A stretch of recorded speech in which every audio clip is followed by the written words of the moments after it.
오늘 다룰 이야기는요, 18세기를 배경으로 한 정말 정신없고 신랄한 풍자소설, 바로 토비아스 스몰렛의 로더릭 랜덤의 모험입니다. 혹시 주인공이 막 정의로운 영웅이라고 생각하셨나요? 전혀 아닙니다. 이 이야기는요, 한 남자가 진짜 잔인한 세상 밑바닥에서 어떻게든 살아남으려고 발버둥치는 그런 처절한 생존기에 가깝습니다. 자, 그럼 이 세 가지 키워드, 잔혹한 여정, 신랄한 사회 풍자, 그리고 전혀 영웅 같지 않은 주인공, 이게 도대체 무슨 상관일까요? 이 세 가지가 어떻게 딱 맞물려서 18세기 사회의 맨 얼굴을 그대로 보여주는지 지금부터 하나하나 파헤쳐 보겠습니다. 자, 로더릭 랜덤 이야기를 제대로 즐기려면 먼저 피카레스크라는 장르를 좀 알아야 해요. 이게 뭐냐면요, 주인공이 무슨 명예로운 기사나 고귀한 영웅, 이런 게 아니에요. 오히려 정반대죠. 살아남기 위해서라면 사기든 속임수든 가리지 않는 약간 하층 계급의 악동? 그런 느낌입니다. 바로 이런 안티히어로 설정이 그 당시에는 엄청나게 파격적이었던 거죠. 그리고 이게 바로 이 소설을 특별하게 만드는 핵심 포인트입니다. 그래서 오늘 우리가 따라가 볼 로더릭의 여정은 이렇습니다. 먼저 그가 태어난 이 잔혹한 세계부터 시작해서요, 그 다음엔 부패한 권력의 실상을 파헤쳐보고 혼돈의 도시 런던은 또 어떤 곳이었는지 들여다볼 겁니다. 그리고 마지막으로 그의 인생을 그냥 통째로 뒤흔들어버린 예측 불가능한 운명의 장난까지 함께 따라가 보시죠. 자, 그럼 본격적으로 로더릭의 이야기 속으로 한번 들어가 볼까요? 이 친구의 인생은요, 축복 속에서 시작하는 게 아니라 뭐랄까, 그냥 무자비한 세상에 내동댕이 쳐지는 걸로 시작합니다. 로더릭의 어린 시절을 보면 진짜 고난의 연속 그 자체입니다. 태어나자마자 가족한테 버림받고 친척들한테는 질투에 시달리고 학교에 가서는 또 끔찍한 학대를 당해요. 아니, 이런 환경에서 자란 아이가 과연 어떻게 될까요? 이 소설 특유의 그 어둡지만 왠지 모르게 웃긴 그런 웃픈 분위기가 바로 여기서부터 시작되는 겁니다. 바로 이 문장이 핵심을 딱 짚어주죠. 로더릭은 말 그대로 잔인함을 보고 배우면서 자란 거예요. 이 혹독한 세상에서 살아남으려고 발버둥치다 보니까 아이러니하게도 자기를 괴롭혔던 세상의 방식을 그대로 닮아가게 된 거죠. 근데 로더릭의 여정은요, 그냥 한 개인의 고생담에서 끝나지가 않아요. 작가인 스몰렛은 로더릭의 눈을 통해서 당시 사회에서 가장 권위 있다는 기관들의 가면을 하나씩 벗겨내거든요. 그 위선이 얼마나 신랄하게 드러나는지 한번 같이 보시죠. 그 당시에 영국 해군하면 뭐였겠어요? 완전 국가적 자부심의 상징이었죠. 명예, 기강, 영광, 이런 이미지요. 그런데 로더릭이 직접 겪은 현실은 어땠을까요?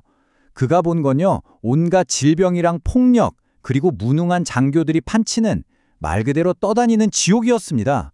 이 엄청난 차이, 이 극명한 대비가 바로 스몰렛이 던지는 아주 통렬한 비판의 핵심인 거죠.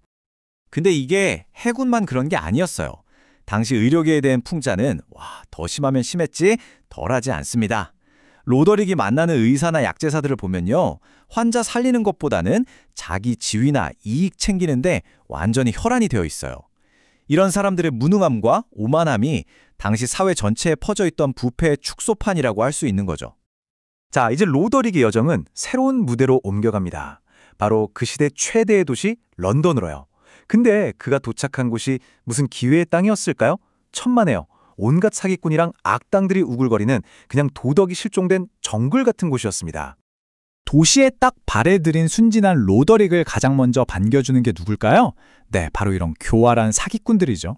엄청 친절한 척 다가와서는 결국 가진 걸 몽땅 뺏어 가버려요. 이게 바로 런던이라는 도시의 아주 냉혹한 환영 인사 방식인 겁니다. 그런가 하면 보 잭슨처럼 겉만 번지르르한 멋쟁이들도 있어요. 이런 사람들은 신용이나 헛변 약속 같은 걸로 남의 돈 빌려서 사는 인물들이죠. 실속은 하나도 없고 허영심만 가득한 당시 도시의 얄팍한 문화를 그대로 보여주는 캐릭터라고 할 수 있습니다. 이런 혼돈의 도시에서 사랑이나 결혼이라고 뭐 다를까요? 아니죠. 철저하게 계산적인 거래일 뿐입니다. 여기 나오는 멜린다 같은 인물을 보면 애정이란 게 곧 그 사람의 재정 상태랑 똑같은 말이거든요. 진짜 인간적인 관계는 사라지고 모든 게 돈으로만 평가되는 사회의 씁쓸한 모습을 보여주는 거죠. 자, 이제 이 이야기의 클라이맥스로 한번 가볼까요? 모든 걸 잃고 완전히 나락으로 떨어진 로더릭. 근데요, 피카레스크 소설의 진짜 재미는 바로 여기서부터 시작됩니다. 모든 게 최악이라고 생각되는 바로 그 순간 정말 믿을 수 없을 만큼 갑작스럽고 극적인 운명의 반전이 시작되거든요. 보통 이런 이야기들 보면 엄청난 행운이 찾아오기 직전에 주인공이 인생 최악의 구렁텅이에 빠지잖아요. 로더릭도 예외는 아닙니다. 사기당해서 전 재산 날리고 빚더미에 올라서 감옥까지 가요. 정말 말 그대로 희망이라고는 눈꼽만큼도 찾아볼 수 없는 절망의 끝이죠. 그런데 바로 이 순간에 이야기가 전혀 예상치 못한 방향으로 확 틀어집니다. 그리고 마침내 바로 이런 반전이 일어납니다. 와, 정말 충격적인 변화 아닌가요? 하루아침에 완전 빈털터리에서 어마어마한 부자가 된 거예요. 아니, 대체 어떻게 이런 일이 가능했을까요? 믿기 어려우시겠지만 정답은 바로 아버지입니다. 죽은 줄로만 알았던 아버지가 갑자기 엄청난 부자가 돼서 나타난 거죠. 이게 뭐랄까 거의 데우스 엑스마키나라고 하죠. 너무 터무니없고 편리한 설정처럼 보일 수도 있는데 사실 이것이야말로 그의 인생이 제목 그대로 얼마나 랜덤, 즉 무작위적인지를 보여주는 아주 완벽한 장치인 셈입니다. 로드릭이 직접 한 이 말처럼 이야기는 그가 겪었던 모든 고통을 보상받는 결말로 흘러갑니다. 운명이 마침내 그의 편이 돼서 부는 물론이고 진정한 사랑이었던 나르시사까지 안겨주거든요. 와, 그야말로 완벽한 해피엔딩처럼 보이죠? 하지만 정말 그럴까요? 결국 이 소설은 우리에게 이런 질문을 던지는 것 같아요. 로드릭의 성공, 이게 그냥 운이 좋았던 걸까요? 아니면 그 온갖 고난을 견뎌낸 인내에 대한 보상이었을까요? 이 부조리하고 말도 안 되는 세상에서 성공한다는 건 과연 뭘 의미하는 걸까요? 정답은 없습니다. 판단은 이걸 듣고 계신 여러분의 몫이겠죠?